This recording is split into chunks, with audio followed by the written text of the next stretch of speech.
Hello and welcome into the Guilty as Charged podcast. Today we are covering our Monday mailbag, our weekly series. At least I'm going to try to make it weekly, but I tend to forget or mess up or something happen. So I'm trying, but I will be on time this time. That is, it will be a Monday mailbag for those of you that are channel members or our Patreon supporters. You guys will see it on Monday, and you were able to send in questions for me to answer. If you're seeing this on Wednesday, it's because you're not a member, which is totally fine. Just saying you could get it a little bit sooner and you could ask a question if you wanted to. The links to join a channel membership or our Patreon page are in the description. So let's jump into the Monday mailbag, otherwise known as I'm in Hawaii, leave me alone. If you're seeing this on Monday, I am likely on a plane to Hawaii. Either that or I crashed and I died. If you're seeing this on Wednesday, then I'm currently in Hawaii or I'm dead in the middle of the ocean. Who knows? But I will get this video out. I promise one way or another, you will see this. Let's get into it. So Steven asks the first question, and I got to say, Steven or Stefan, whatever it is, I want to make this particular question its own separate video. So I actually am not going to answer it in this mailbag. I'm going to make it a separate standalone video. So hopefully that works out for you. Don't get to ask it here, or I don't get to answer it here, but I will answer it in its own separate video sometime after Hawaii, though. But he did ask, in terms of position matchups with our division rivals, where do you think the matchup is most and least advantageous for the Chargers? I will definitely get into that, and I will not automatically pick right tackle because that seems too easy. So the first one I will get into is from NV Talent. NV Talent, thank you, of course, for your question. Thank you for being a supporter on our YouTube memberships. I appreciate that. You're always very supportive. His question is, who do you think will have a more impactful season, Josh Palmer or Jalen Guyton? Now, I suppose that could go, either way. What does impactful mean to you? To me, the question being asked, me trying to answer, what does it really mean to have a more impactful season? To me, I'm just going to stick with who's the most productive and who does more with Justin Herbert this year, which again, that goes hand in hand, I suppose. So just looking back at the numbers in 2021, I wanted to break it up just so you know where each guy stands. In terms of targets and receptions, they're very close. Josh Palmer, 45 targets, 33 receptions. Jalen Guyton, 46 targets, 31 receptions. So very, very close in terms of their usage last year, or at least in terms of the targets and receptions. Their usage on the field is a little bit different. But I wanted to break it up and just show you who has an edge in each notable category. These are the categories that I think are the most important when looking at wide receivers, at least in terms of what I can actually have access to. Arjun has access to far more things than I do. This is the best that I got. So yards per reception, Jalen Guyton has the edge, ranked tied for 21st. Josh Palmer tied for 81st. I know some of you can already read this on the screen. You don't have to. I don't have to read this to you, but we do have an audio audience as well, so I'll read it for them. In terms of yards per route run, Josh Palmer actually has the lead. I do honestly consider yards per route run the most important stat category. One that I would prioritize if I'm trying to say who's the better receiver. Yards per route run is the most important to me. But Josh Palmer has the edge at 82nd, Jalen Guyton 90th. This is out of about 105, if I'm not mistaken. So again, not great. 82nd is the best of the two, but it's 82nd out of 105 or whatever it is. Yards after the catch per reception, Josh Palmer is tied for 90th. He's actually behind Keenan Allen. If that gives you any indication for how, let's say, not so great he was after the catch. Jalen Guyton tied for 23rd, so much better there. Contested catch rate, Josh Palmer is tied for 62nd. Jalen Guyton tied for 41st. Definitely would not have guessed that based on their profiles heading into the year, but Guyton did lead Palmer just a bit in that category. No surprise for this one. Drop rate, Josh Palmer is well ahead of Jalen Guyton. Josh Palmer actually in the top 15. He's tied for 14th in drop rate among the 105 wide receivers. Jalen Guyton 93rd. So not great there in that department. And then passer rating when targeted, Jalen Guyton 14th, Josh Palmer tied for 31st. So, each of them has their own thing that they're better at, of course. Significantly better for Josh Palmer in drop rate. But otherwise, Jalen Guyton has more of those top finishes, right? He has, let's see, 1, 2, 3 top 25 rankings, 4 top 50 rankings, and even 1 top 15 ranking. We're talking about passer rating when targeted. So, if I had to say who had a better year, I would say Jalen Guyton. Let's talk about who is going to have the more impactful year. I'm going to break it up into two parts. The first part is going to be the case for Jalen Guyton. After that will be the case for Josh Palmer. Jalen Guyton first. Why would he have the more impactful season? Well, I wanted to look at where Justin Herbert needed to improve. And to me, well, not to me, I guess to me, but this started with an article from MIBPJ, who, if you are on Twitter, you would know him as the analytics guy with a blobfish profile picture. I'm sure you've come across him at some point interacting about Chargers content, maybe with Arjun, maybe with me. But he wrote an article and he talked about some of these stats where in known passing situations where Justin Herbert was expected to pass, he actually had a better EPA per play than the average passer, the NFL average. And he got better the more likely it was for him to be passing in expected passing situations, the better his EPA per play got.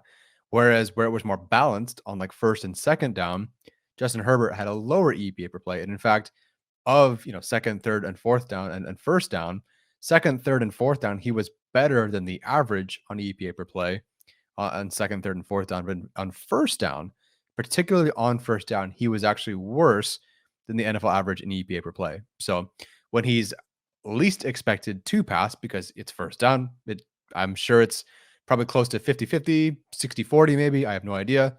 But when he's expected to, when he's not really expected to pass, or you don't know because it's not a known pass situation, his EPA per play is lower than the NFL average. So to me, you got to find ways to be better with the easy stuff. And that was kind of the whole point of the article. Herbert needs to be better when things are easy, when he's not expected to be passing, or they don't expect him to be passing. So that to me, you try to look at, I tried to sort through and find different places where maybe he could improve. And the little thing that I came across was his passer rating in the intermediate game being significantly worse than the other three areas. The other three parts of the field, they're actually about even. Behind the line of scrimmage, his passer rating is 101, about 101. In the short game, so from the line of scrimmage to about 9.9 yards, his passer rating is 104.2. And 20 yards or more, his passer rating is 108. But that intermediate range, so between 10 and 19.9 yards, his passer rating is 87.7, which is not bad by any means. But if there's one spot he needs to improve, it's the one that's not in that 100 to 110 range in terms of passer rating. So again, behind line of scrimmage, 101, short game, 104, deep passing, 108, intermediate, 87.7. So about 88. And everything else is clustered. He's pretty consistent in terms of passer rating. Not my favorite stat to use, but I think it does at least give us some idea of what the problem could be. Now, why was his passer rating so low? Why are there 5 interceptions? Was it even his fault? Was it because Jared Cook deflected a pass for the third time and it, went into the defender's hands? Is it Austin Eckler's fault? Is it Keenan Allen's fault? Mike Williams, any of these drops, is it their fault? Possibly. I'm sure it contributed, but it's not like he didn't throw interceptions anywhere else. He threw 5 interceptions and 8 touchdowns in the intermediate. He threw 6 interceptions in the short game, 4 interceptions in the deep game. So it's not like, everywhere else he wasn't throwing interceptions and only here there were interceptions. No, he threw 5 here, 6 short, 4 deep, again, 5 in the intermediate. So a long-winded way of saying I need to look at who is going to give Herbert more help in the intermediate if they target that person more. And as it turns out, when I just looked at the intermediate game, Jalen Guyton is much better than Josh Palmer. I said modestly. I think that actually lines up better. I'd say he's modestly better than Josh Palmer. And I say that because even though the numbers do look like a good chunk better, Jalen Guyton is still behind, both Mike Williams and Keenan Allen in these stat categories. So it is better for sure. But if Josh Palmer's yards after the catch per reception is 1.3 and Guyton's is 2.6, I think Mike Williams is like 4 or 5 or whatever. So even though Guyton's number there is double that of Palmer's, the better wide receivers are double that as well.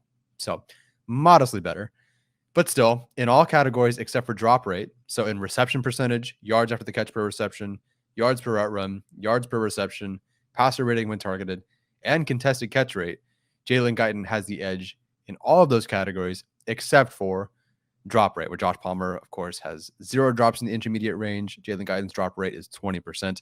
And even in here, in the intermediate range. So Josh Palmer on the previous or a couple slides ago, he overall leads Jalen Guyton in yards per route run. But in this particular category, in the intermediate range, Jalen Guyton does lead him. Josh Palmer's number is 6.33. Jalen Guyton's is 10.5. I don't have a ranking compared to the rest of the NFL, but just comparing those two, Jalen Guyton's, a full 4.2-ish yards better in yards per route run. So that's pretty good. So I think Jalen Guyton, if we're looking for somewhere where Herbert can take a step forward, and if he feeds targets to the right receiver, in this case being Jalen Guyton, I think that's very impactful on the season. That could be considered most impactful. And then just overall, Jalen Guyton is the wide receiver 3. I didn't think he'd be the wide receiver 3. I think, at some point in camp last year, it was possible, but Tyron Johnson was pretty clearly, the most explosive wide receiver that they had in camp. That didn't work out. They drafted Josh Palmer. Tyron Johnson was there. Josh Palmer was there. Jason Moore, KJ Hill. All these guys were there, and Jalen Guyton still held on to be the wide receiver 3, and he did improve. So I just want to say that. I didn't think he'd be the wide receiver 3, certainly not after the 2020 season where he was kind of a deep threat with awful hands, but he really built upon his game to be much better, as we showed in the intermediate game, and I think that's going to be huge for him. So he is the wide receiver 3 right now. Even though Josh Palmer may beat him out, Jalen Guyton is the wide receiver 3, and there's 3 reasons for that. One, the snap counts just say so. Josh Palmer's passing reps, snap count per game with Allen and Williams healthy, about 14 per game, about 14 passing down snaps per game with those two healthy. Jalen Guyton, same situation with both Allen and Williams healthy, 27 reps per game. So almost double that of Josh Palmer. Now, can Palmer take on a bigger role this year? Sure. But just based on where the snap counts lie and just where they show you who the wide receiver 3 is, Guyton has an edge over Palmer by almost double. Reason number 2, Guyton is, as we know, the only speed threat. Josh Palmer isn't slow by any means, but he does run a 4.51. Guyton, as we've seen, is a bit faster with a 4.39. We know that. That's the role. The yards per reception shows that he's more of a deep threat. The speed indicates that he's more of a deep threat. He just complements the offense more. Now, if they want to switch to Josh Palmer, so they're more of a slower possession, kind of offense, which is definitely possible this year, considering they didn't add speed. They added Gerald Everett. They added Isaiah Spiller. It's possible they actually want to be more ball control this year. We'll see. But still, for now, based on what they did last year, Jalen Guyton is that speed threat. He's more dynamic in that particular regard, and that makes him more unique than Josh Palmer, who could be a better wide receiver, but he's not different enough from Mike Williams and Keenan Allen, if that makes sense. And then reason number 3, Guyton, he did deserve to be wide receiver 3 heading into this season. The year prior, don't think so. But heading into this year, based on the way he finished the year, I do think he deserves to, at least on the depth chart, be considered wide receiver 3. And he is. The first 11 games of the year, only 199 yards, 0 touchdowns. Not great, right? Not really involved. Occasionally one deep shot here or there, or at least one attempt. Nah, not so much. Then there was a point where Herbert really started to click, and we saw that. I believe it started against the Cincinnati Bengals. Coincidentally, Jalen Guyton had an interview with us. We have this famous thing called the GAC bump, where if you interview with us, somehow you have a career game or season or whatever, right? Steven Anderson, Donald Parham, they all interviewed with us, had a great year. We're not going to talk about Larry Roundtree. Maybe the GAC bump couldn't do that much. But still, Guyton finished, after our interview, the last final 5 games of the year, 249 yards and 3 touchdowns. So, 60-ish% of his production and all of his touchdowns came the final 5 games of the year. Again, first 11 games, didn't even crack 200 yards, no touchdowns. Just the last 5 games, he only played 16, almost 250 yards and 3 touchdowns. Huge. So the way he finished the year, right? You remember that big jump ball pass against the reception, against the Bengals over Jesse Bates, or the bomb against the Giants, right? Those plays stick out. You saw Herbert go, man, I really could uncork it to Jalen Guyton, who he just seems to start to trust a little bit more. There was a point in the year, and it might still hold true until you get to week 18, but I believe Jalen Guyton had more fourth down targets than Mike Williams did. Like, Guyton was a go-to guy for Herbert, and it really started to show at the end of the year. So I think that momentum going forward, Guyton could take a legit leap forward this year, and he deserves to be wide receiver 3. All right, let's pivot to Josh Palmer. Why would Josh Palmer have the more impactful year? Right now, before I get into that, let me know what you think. Is it Josh Palmer? Is it Jalen Guyton? Who's going to have the more impactful season? Here is my case for Josh Palmer. The obvious one is that his ceiling snap count is higher. Now, his floor, as we already showed, is lower, I think. It's, for all the reasons we talked about. But his snap ceiling is higher because if Keenan Allen gets hurt, you're putting Josh Palmer in as your wide receiver 2. If Mike Williams gets hurt, you're inserting Josh Palmer as your wide receiver 2. Palmer is instantly the wide receiver 2 if one of the starters goes down. Jalen Guyton will always be the wide receiver 3 if one of those guys goes down. Now, of course, if both go down, sure, Jalen Guyton is the wide receiver 2 or whatever. But if one of those guys goes down, Guyton's role is not going to change. Josh Palmer is going to be the biggest recipient of a big boost. And I think that because of that, he could have the more impactful season. Also, like Guyton, when they targeted him more towards this, the last half of the season, the last maybe third of the season, Palmer really rewarded the coaches and Herbert's faith in him. He had 3 games, basically towards the last quarter of the year, with 30 or more passing down snaps.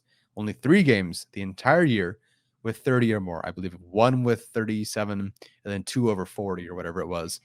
But in those 3 games, the only 3 games of the year where he had 30 or more passing down snaps, week 14, week 16, week 18, his stat lines were 5 catches, 66 yards, touchdown, 5 catches, 43 yards, touchdown, 4 catches, 45 yards, touchdown. You gave him more reps, you gave him more opportunities, and he scored a touchdown and averaged, 4 catches or so, 50 yards or so, and a touchdown in each one of those games. You give me more reps, you give me more opportunities, I will reward you. It even shows in clutch plays, right? Week 8 against New England, it didn't change the outcome of the game, but they didn't target Palmer the entire game, if I'm not mistaken, or at least he didn't have a reception. Then Herbert throws it up to Palmer in the end zone, comes down with a great catch, right? Very clutch catch. It didn't change the game, but that was very clutch. And then, of course, who does he go to score that touchdown to eventually end up tying the game against the Raiders in week 18? Josh Palmer, a play that they had not, he said himself, they had not run, I believe, since training camp. And Palmer goes out there and catches one of the most clutch touchdowns of the season, one of the most clutch touchdowns I've ever seen from the Chargers. Again, unfortunately, didn't change the outcome of the game, but it was so clutch. So Palmer, you give him more reps, more opportunities. He scored a touchdown all 3 of those games. You throw me some, intense jump ball situations, or if we're in some intense situations, give me the football. I will catch that football against the Patriots. I will score that touchdown against the Raiders. That's huge. So I think because of the relationship with Herbert, because of, the way that he's rewarded the Chargers, both the staff, obviously the GM for picking him, and Herbert for throwing to him, the way he rewards those people, I think there's a shot that Palmer actually has the more impactful season, especially because he has the highest ceiling in terms of snap counts. That said, I do think that Jalen Guyton does have the more impactful season. I'm not going to bet. I do think Mike Williams and Keenan Allen, I do think they're going to miss 1, 2, maybe 3 games, here and there. Each of them, I kind of expect to miss at least 1 game, particularly Williams. But I don't anticipate them missing like the entire year. And I'm not going to bet on, them missing the entire year. So Palmer has the entire year. Guyton, maybe not quite the ceiling that Palmer has, but he definitely has the safer floor right now as the defined wide receiver 3, as a unique presence, technically as a statistically better presence. So if I'm going to pick anyone, it is Jalen Guyton to have the more impactful season, but it's close. Let me know what you guys think. All right. Next question comes to us from Reggie. Reggie is a big fan of the show. I know him. He actually works with my fiance. Reggie's a physical therapist. I don't know how much he wants me to share, but I know he's really good at his job. So Reggie, thank you for joining up, of course, in our YouTube memberships. I know you're an avid listener. Thank you very much. Let's get to your question because it was a lot of fun. Can you project the 2022 Chargers based on or compared to Brandon Staley's 2020 Rams defense? Now, we did this a bit last year, right? We're trying to figure out, okay, we're going from Gus Bradley to Brandon Staley, two different schemes, two different personalities. One of them actually blitzes, one of them does not. What are we expecting here? And we'll talk about that in a bit.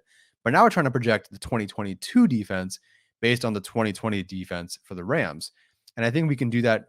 I think it'll be closer this year than it was last year because now Brandon Staley has, I think, the guys that he wants. More DBs, Khalil Mack, obviously, Morgan Fox, Sebastian Joseph Day, more his guys. So I think that we can do this again, even though we could just look at last year. I think this defense this year could and probably will better resemble the team that they had in 2020 with the Rams. So there's 3 changes. I tried to do a lot of research for you here, Reggie. I tried to find different ways to look at this. Some of them I've already talked about before. Some of it's kind of new. And I found 3 potential changes. What can you expect that's a little bit different? What should increase, decrease, whatever. And then there's a portion of this later where actually we'll talk about things that won't change, that I don't expect to change, that might answer some questions for you as well.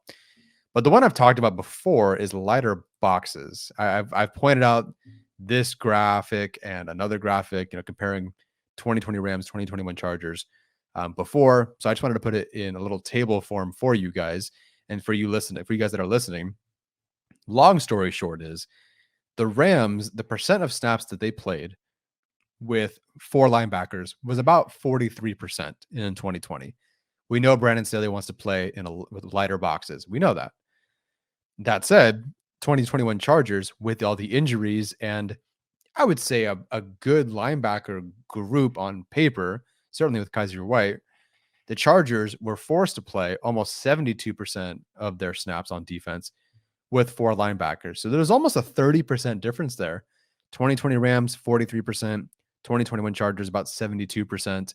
That's a big difference. And I think that if we're looking at what they're going to do in 2022 based on 2020, I think the Chargers are going to see that number drop significantly, maybe not all the way to 43%, because I do think that the Rams secondary in 2020 was more proven overall than the Chargers, and certainly they were together more. But still, I think the Chargers, that number, the percent of snaps with 4 linebackers will drop significantly. How much? I don't know, but that's one change I would expect. Another one that is kind of a maybe, I'm just going to bring it up because I found it and might as well discuss it.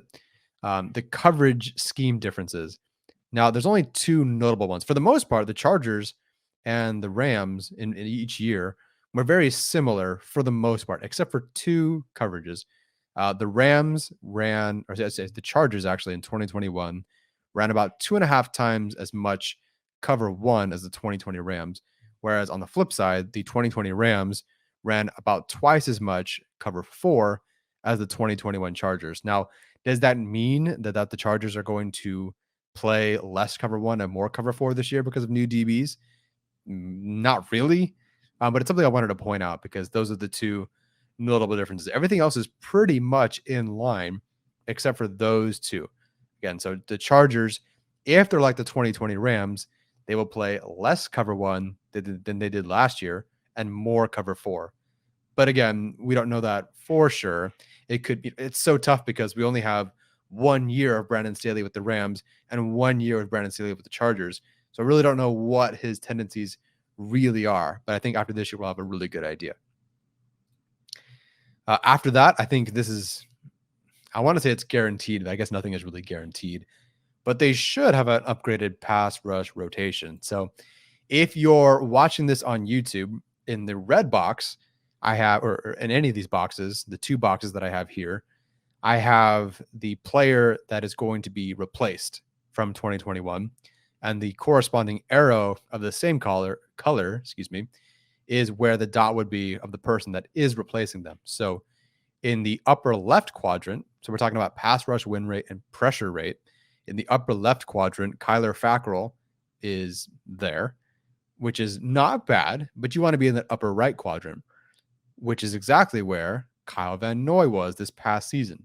Kyle Van Noy was in the upper right quadrant, not exactly, way up and way to the right, but still in the proper quadrant where you want to see, the most productive, the best pass rushers. And that's great. So they're going to get a better edge 3 out of Kyle Van Noy, at least on paper and based on kind of what we know from the production and from this graph. And then in blue, so we don't know Morgan Fox is going to be the starter, but let's assume that he is. Morgan Fox, I guess even if he is a part of a rotation, will be an upgrade over Jerry Tillery as a pass rusher. As a run defender, I'm sure as well, but definitely as a pass rusher. Jerry Tillery is down at the bottom left quadrant, which is where you don't want to be. That's where the worst players are in terms of production. And Morgan Fox is upper right, that top right quadrant. So both their additions are shifted to where they're in the upper right quadrant. So there should be a better pass rush rotation with Morgan Fox and with Kyle Van Noy. And then just looking at where some guys are, like Chris Rumpf, he is way down here and not so great on the pressure rate, win rate graph. It's kind of ugly, actually.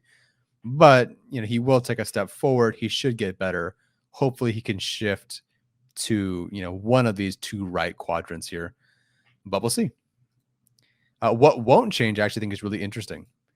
I want to talk about blitz packages and forced pressure. I found 4 different things where the Chargers are pretty consistent, at least last year, with the 2020 Rams. So I don't think this will change all that much in 2022. The first thing is the number of DB blitzes that they're going to send. Now, one team had 16 games, one had 17, but still pretty darn close. The top 5 DBs in terms of pass rush reps in 2020 with the Rams, that total number of blitzes was 55 for all individuals. Not like 2 guys on one play, but each individual rep, they all add up to 55 blitzes from a DB. 2021 Chargers is 50. So 55 versus 50, it's basically the same. Granted, again, 17 games versus 16, but I just don't expect to be this big difference. I know everyone maybe expects that, we have Callahan, we have a healthy, Derwin James, Asante Samuel Jr., we have JT Woods, Jasir Taylor, Mark Webb. Maybe they'll send more pressure, but probably not. And the blitz rate isn't all that different. 2020 Rams, 27.3%, 2021 Chargers, 25.1%. The Chargers this past year actually ranked higher in terms of blitz rate than the Rams did in 2020, even though their blitz rate itself is actually lower. But they're both middle of the pack. And if you're looking, on the screen or you're listening, the Rams at 27.3%, the Chargers at 25.1%. What's kind of the range of outcomes you could expect? The higher end blitz rate number is about 40-45% usually. And the lower end, where Gus Bradley would be, is like 10 to 15%. So the Chargers and the Rams were both middle of the pack in each of those years. And I expect that to kind of continue. The Chargers will be just, middle of the pack. Maybe they can sneak towards the top 10. But for the most part, they're not going to be like the number 1 or number 2, blitz heavy team. But they're also not going to be a conservative team either. And then stunt rate. Thank you, Arjun, for this. The 2020 Rams, their stunt rate was 27.6. The Chargers last year was 26. Now, for this one, I don't know where each team ranks. So maybe the Rams were first in the league that year. Maybe the Chargers were dead last in the league last year. I don't know. But still, just looking at the raw number, a difference of 1.6% isn't really going to move the needle a whole lot. Maybe in one game it shows up more. But otherwise, I expect the stunt rate to be about the same. So compared to the 2020 Rams, the Chargers really shouldn't be all that different in the number of DB blitzes they send, in their blitz rate, and in their stunt rate. And then finally, I looked at the number of rushers that they would send, 2, 3, 4, 5, 6, or 7. And it's about the same, if not identical in many categories. The number of 2 rushers, 3 rushers, basically the same. The number of the frequency at which they sent 4 rushers, that's the highest frequency of any other combination. The Rams in 2020 sent 4 rushers about 455 times. The Chargers in 2021 about 435 times. Now, again, like I said, 16 games versus 17. I really don't see a whole big change here. There's no like giant gap between these two. The number of times they sent 5 rushers were nearly identical on the charts. So, I don't expect a whole lot of changes there. Reggie, if there's another thing you wanted me to bring up, let me know. I can answer it in a different video. I don't know how you wanted me to answer this question, but I hope I found some interesting things that maybe you weren't expecting. Okay, next one from Khalid. Do you think Fehoko has a chance to beat out someone on the roster and avoid being cut? Love his energy, and he's a great player. Breiden Fehoko is a guy that I didn't expect to like as much as I do, but he really has kind of earned the love and respect of the fan base because he, against Houston in particular, special teams, run defense, he brought the energy. He played well. Limited snaps for sure, but he was out there getting, I think, 4 run stops and another 2 special teams tackles or a couple knockdowns or whatever it was, blocking for a kickoff return. Like, he really endeared himself to the fan base. So I'm really rooting for him this year. But considering their additions, I don't know if he has a real strong chance of making the roster. But if he does make the roster, there's 2 reasons and then 1 person to obviously beat out. His obvious route to the roster, I think we all know this at this point, it's stopping the run. His run stop rate was fantastic. His run stop rate was so good. Now, granted, this is for defenders with 65 or more run defense snaps because that's how many he had. His run defense, run stop rate was not just first among interior defensive linemen, but first among linebackers, corners, safeties, defensive ends, edge rushers. It was the best number in the NFL at that minimum snap threshold. Not only that, I believe it was the number 1 run stop rate over the last 3 years. I think with that same snap threshold, I mean, it was pretty impressive. Was he on the field a lot? No. But when he was on the field, and even when he showed up on special teams, he was a presence. You saw it the first play of the Steelers game. You saw it during the Texans game. You saw them hold up against the Bengals on that goal line stand. Fahoko was very involved in run defense, and he's so much better in terms of run stop rate and even on film than other guys that he's fighting for a roster spot. So, the 2 safe guys for sure are Sebastian Joseph Day and Austin Johnson. Like, that's a for sure. Those 2 are staying, and those 2 are your best run defenders after Fahoko, and I guess arguably over Fahoko because they actually played more snaps. But in terms of run stop rate, Sebastian Joseph Day was 2nd, Austin Johnson 18th. So those 2 are your early down for sure starting run stoppers, no problem. And Fahoko won't be on the field, in front of those 2 guys. Maybe as a rotation, but not in front of those guys.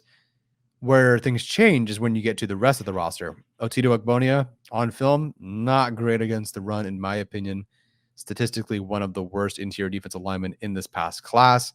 Not saying he can't be good against the run, but to me, he's a much, much better pass rusher than he is a true run stopper. You look at guys that they brought in. Morgan Fox this past year, 114th in run stop rate. Christian Covington, 116th. Jerry Tillery, 121st.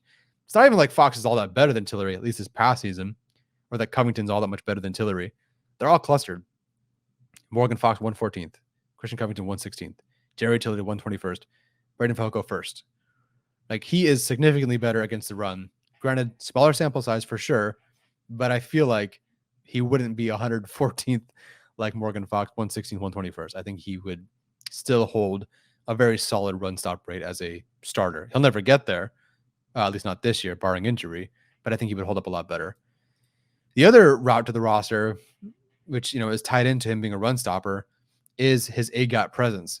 If you look at the percent of snaps that each of the guys that he's competing with had in the AGap, Gaziano, 0% of his snaps. Christian Covington, 6.5%. Morgan Fox with the Rams in 2020, 2.24%. Jerry Tillery, 2%. Breiden Fehoko, 42.5%. So again, Gaziano 0, Covington 6.5, Fox 2.24, Tillery 2.0, Fahoko 42.5%. He lives and dies and breathes and whatever in the AGap. And I think that does make him very unique. I'm not saying like Jalen Guyton, but nobody else is really doing that. That's fighting with him for a roster spot. Now, Ogbonia did do that in college. I believe it was maybe 30% or whatever it was. But I don't expect him to be that nose tackle type for the Chargers. I think he's going to be more your future Jerry Tillery kind of replacement, maybe your 3 tech. But I guess we'll have to see. I don't see Ogbonia as much of a run defender. It doesn't really show up on film. It definitely didn't show up on the stat sheet. And frankly, he looks like a better pass rusher. So Fehoko, as a run defender, is both more, is just better at defending the run in terms of run stop rate, and he's just more used to playing as that AGap presence. So that's a real big bonus for him. But the guy he has to beat out is Christian Covington. That is where this all comes down to. Everybody else is safe. It's coming down to Fehoko, Covington, Gaziano, Merrill. And if we're being really honest, it's really just down to Fehoko and Covington. And it's obvious where Fehoko has the edge and where he doesn't. That said, Fehoko has a much more significant edge in his strength than Covington in his strength, because Covington's not great as a pass rusher either. He's just a little better than Fehoko. Fahoko's run stop rate compared to Covington, Fahoko's is 16.1, Covington's is 5.1. So Fehoko is more than 3 times better or more efficient at stopping the run or getting a run stop than Christian Covington. With that, Fehoko missed 0 tackles. So not only is he, a better run defender on a per snap basis, he missed 0 tackles. That's huge. Now, he didn't make 100 tackles, so maybe after a full-time gig, I'm sure he would miss 1 or something or 2. But still, just that good of a run stop rate to go with no missed tackles is huge. And against the run, his average depth of tackle is almost a yard better than Christian Covington's. Fehoko is making tackles within 2.7 yards of the line of scrimmage on average. Christian Covington 3.6. So Fehoko, his tackles averaged a run stop every single time he made a tackle in terms of average depth of target. That's huge. The difference is, obviously, Fehoko is not much of a pass rusher, and I think that he knows that, and I think that's just his calling card. We know that he is a stout run defender. Unfortunately, there's no pass rush upside, but that kind of works for him. Word through the grapevine is that Fehoko is specifically working on stopping the run because he just knows that's his bread and butter. That is what he's good at. That's what he's uniquely better at than basically everyone else on the roster he's fighting with for a roster spot. And even though Christian Covington does have an edge in pass rush productivity and pass rush win rate, the numbers are 1.5 and 3.3. Those are not good numbers. Those are very bad numbers. Now, Fehoko is 0 in both of those categories, but it's a small difference. Covington is not very good. Fehoko is not very good at rushing the passer. Fehoko, at least, you can see on film and statistically that against the run, he is a far superior player. Granted, didn't have as many reps, but of course that also works in sort of his favor for pass rush because Covington got 108 true pass rush reps. Fehoko only 19. So it's kind of like an unknown, but still, Fehoko, again, a better run stopper. I think we know that. A more true AGap presence than Covington, just better against the run, and uniquely so because again, like even just the snap counts, Gaziano's not going to do that. Fox isn't going to do that. Tillery's not going to do that. Maybe Covington, and again, it could very well be Covington winning, but Fehoko is uniquely a better run stopper in the AGap in particular, and that will buy him a roster spot potentially. Let me know what you guys think. Do you think Breiden Fehoko wins a roster spot? I certainly hope so. Nothing against Christian Covington. I just think, if Ogbonia is a better pass rusher and Fox is a better pass rusher and Tillery is a better pass rusher, you got to have somebody who can stop the run. Granted, you do have that with Johnson and Joseph Day, but you got to add another body. I want Fehoko to take that Greg Gaines kind of route where he just develops into a legit part of the rotation. The last question, guys, comes to us from the Coors Cowboy, who asks, is McKitty destined to be the next Virgil Green with the right tackle situation? I think it all comes down to what their role ends up being for McKitty. But I think you're specifically asking because they're going with Pipkins or Norton, is McKitty going to have to be that inline tight end? And I think if it's Pipkins, this is the only slide I have for this.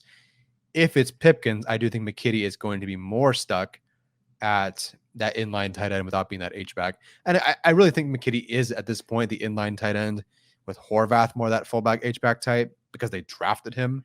And I think that's Kevin Koger's plans for him.